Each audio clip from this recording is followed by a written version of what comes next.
नमस्ते दोस्तों, आज 17वां भाग पढ़ने जा रहे हैं श्रीमद् भागवत गीता का। मैं इसे इस पाठ पुस्तक से पढ़ा रही हूँ।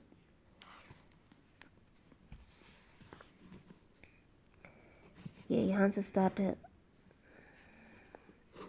भगवत गीता के 15वें अध्याय में भौतिक जगत का जीता जागता चित्रण का है।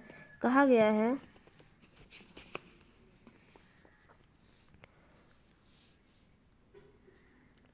ऊर्ध्व मूल मधः शाख मत्स्य व स्थ प्राहुर्व्ययम् छंदांसि यस्य पर्णानि यस्तः वेद स वेदविता। यहाँ पर भौतिक जगत का वर्णन उस वृक्ष के रूप में हुआ है जिसकी जड़ें ऊर्ध्वमुखी हैं और शाखाएं अधोमुखी है। हमें ऐसे वृक्ष का अनुभव है जिसकी जड़ें ऊर्ध्वमुखी हो। यदि कोई नदी या जलाशय के किनारे खड़ा होकर जल में वृक्षों का प्रतिबिंब देखे तो उसे सारे वृक्ष उल्टे दिखेंगे, शाखाएं नीची और उसकी जड़ें ऊपर की ओर दिखेगी। इसी प्रकार यह भौतिक जगत भी आध्यात्मिक जगत का प्रतिबिंब है। यह जगत वास्तविकता का प्रतिबिंब छाया मात्र है। प्रतिबिंब छाया में कोई वास्तविकता या सार नहीं होता, लेकिन प्रतिबिंब में हम क्या समझ लेते हैं कि वस्तु तथा वास्तविकता है। इसी प्रकार यद्यपि मरुस्थल में जल नहीं होता, लेकिन मृग मरीचिका बताती है कि जल जैसी कोई वस्तु होती है। भौतिक जगत में न तो जल है न तो सुख है, लेकिन आध्यात्मिक जगत में वास्तविक सुख रूपी असली जल है। भगवत गीता भगवान ने सुझाव दिया है। भगवत गीता में 15.5 में सुझाव दिया है कि हम इस निम्नलिखित प्रकार से आध्यात्मिक जगत को प्राप्त कर सकते हैं।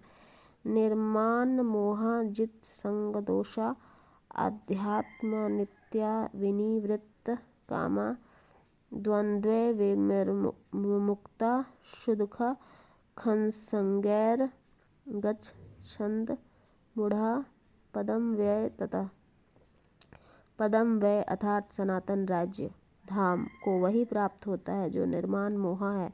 इसका अर्थ क्या हुआ? हम उपाधियों के पीछे पड़े रहते हैं। कोई महाशय बनना चाहता है, कोई प्रभु बनना चाहता है, तो कोई राष्ट्रपति, धनवान या राजा या कुछ और बनना चाहता है। परंतु जब तक हम इन उपाधियों से चिपके रहते हैं तब तक हम शरीर के प्रति आसक्त बने रहते हैं, क्योंकि ये उपाधियां शरीर से संबंधित होती है, लेकिन हम शरीर से नहीं हैं। और इसकी अनुभूति होना ही आत्म साक्षात्कार की प्रथम अवस्था है। हम प्रकृति के 3 गुणों से जुड़े हुए हैं, किंतु भगवत भक्ति सेवा द्वारा हमें इसमें छूटना होगा। यदि हम भगवत भक्ति सेवा के प्रति आसक्त नहीं होते तो प्रकृति के गुणों से छूट पाना दुष्कर है। उपाधियां या आसक्तियां हमारी काम वासना तथा इच्छा अर्थात प्रकृति पर प्रभुत्व जताने की चाह के कारण है। जब हम प्रकृति पर प्रभुत्व जताने की प्रवृत्ति को नहीं त्यागते, तब तक भगवान का धाम सनातन धाम को वापस जाने की कोई संभावना नहीं है, क्योंकि इस नित्य अविनाशी धाम को वही प्राप्त होता है जो झूठे भौतिक भोगों के आकर्षणों द्वारा मोहग्रस्त नहीं होता, जो भगवान की सेवा में स्थित रहता है। ऐसे व्यक्ति सहज ही परम धाम को प्राप्त होता है। आज के लिए इतना ही। अगले दिन हम लोग 18वां भाग पढ़ेंगे।